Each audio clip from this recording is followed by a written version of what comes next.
Well, the federal government has again ordered the closure of all polytechnics in the country until after the general election.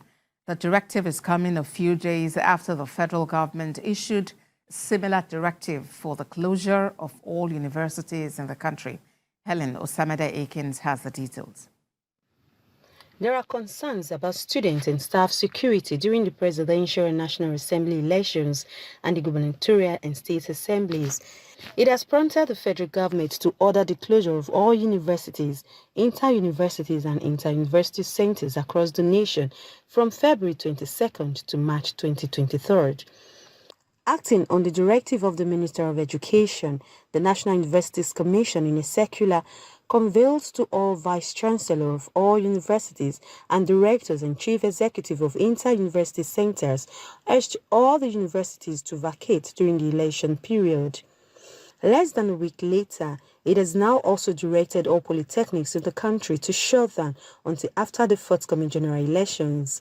In line with the directive, all academic activities in the schools will be suspended between Wednesday, the 22nd of February to March 14th, 2023. The House of Representatives had called on the Ministry of Education and its regulatory agencies to order all tertiary institutions to suspend academic activities until after the general elections to ensure no student is disenfranchised. The 2023 general elections is scheduled to hold on Saturday, 25th February 2023 for the Presidential and the National Assembly, and on the Saturday, 11th March 2023 for Gubernatorial and State House of Assembly, respectively. Helen Osamide-Akins, TVC News, Abuja. Well, joining us now is TVC News correspondent Helen Osamide-Akins. Helen, thank you for joining us. Well, this directive coming from the government, one would have expected that the directive came at once for universities, polytechnics, colleges of education, and, others. Why do you think this has happened? What are you hearing? Hey, Abosedi, thanks for having me. These universities, College of Education and the Polytechnic, they have different bodies that regulate the activities of this tertiary institution. Like for the university, you have the NUC, National University Commission. For the Polytechnic, is the National Board of Polytechnic Commission. And then you have the Colleges of Education, the NCCE. It's possible this information has gotten to them differently, or they have decided to bring this information separately. But the fact is that this same information is being passed across to this tertiary institution. And then according to the press release we got as reporters, we're told is to ensure the security and lives of the students as well as the staff of the institutions.